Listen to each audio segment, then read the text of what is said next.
bahwa pendekatan kami fokus di lingkungan tidak cukup hanya advokasi, tapi harus sampai kepada menciptakan alternatif penghidupan. Dan ekoturism itu salah satu yang sifatnya sustain jika dikelola dengan baik. Pada saat musim angin besar tidak bisa melaut, maka mereka ngutang makanan ke tauke-tauke. Kalau mereka mau melaut, mereka butuh ransum, bahan bakar, mereka ngutang dulu ke tauke. Bayarnya pakai ikan yang didapat dengan harga yang sudah ditentukan. Ketika saya tanya, kenapa Bapak pakai bom? Tahu nggak itu merusak?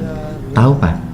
Tapi kita nggak punya pilihan. Kalau saya cuman pakai cara biasa mancing, dapatnya sekian, dibeli dengan harga rendah, nggak nutup buat keluarga. Nah, di situ saya melihat bahwa ini persoalan adalah persoalan ekonomi. Persoalan kesadaran, mereka sadar banget, tapi tidak punya pilihan. Maka kita berpikir bahwa nggak cukup kami hanya bilang advokasi ini ilegal, ini nggak boleh. Levelnya harus sampai kepada menciptakan alternatif penghidupan. Nah, ketika kita petakan bahwa mereka punya pulau-pulau yang cantik, ada penyu bertelur di situ, ada burung-burung, di bawah itu masih ada terumbu karang yang bagus, letak dekat dengan Jakarta, dengan Singapura, dengan Malaysia. Ini berpotensi untuk pengembangan wisata. Nah, pertanyaannya adalah bagaimana cara mengangkat mereka untuk bisa masuk pada industri pariwisata ini?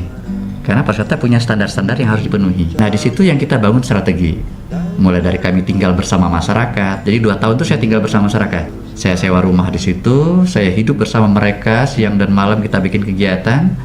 Ketika hatinya sudah dapat, maka mulai kita masuk intervensi ke knowledge-nya.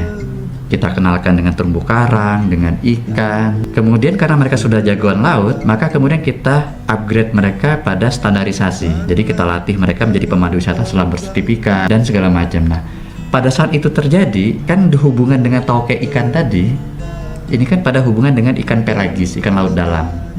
Tidak dengan terumbu karang, ikan hias. Nah, jadi ketika mereka sudah merasakan manfaat, kita bawa tamu 1, 2, 3, segala macam. Mereka merasa lebih nyaman ya di ekowisata. Pertama, tidak merusak alam, artinya di hati mereka nggak berontak lagi. Yang kedua, secara ekonomi itu mulai mereka merasakan manfaat. Nah, sehingga pada layer tertentu, akhirnya itu nggak sampai 2-3 tahun. Sekarang kalau ada orang ngebom ikan, mereka yang teriak duluan. Karena apa? Wisata membutuhkan alam yang lestari, kehidupan masyarakat yang lebih kondusif. Nah, artinya di sini misi konservasi kita jalan, misi edukasi kita jalan, menciptakan alternatif penghidupan juga jalan.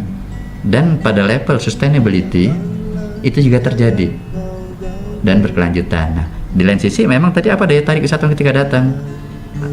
Masyarakat bikin penangkaran penyu, masyarakat bikin kebun terumbu karang, masyarakat bikin seni budaya, kuliner dan segala macam. Nah, di sini multipliernya, efeknya ternyata bukan hanya nelayan bapak-bapak yang ke laut, tapi juga anak-anaknya, kemudian juga tetangga sebelah, masyarakat di kota pun kebagian rentet ekonomi di situ.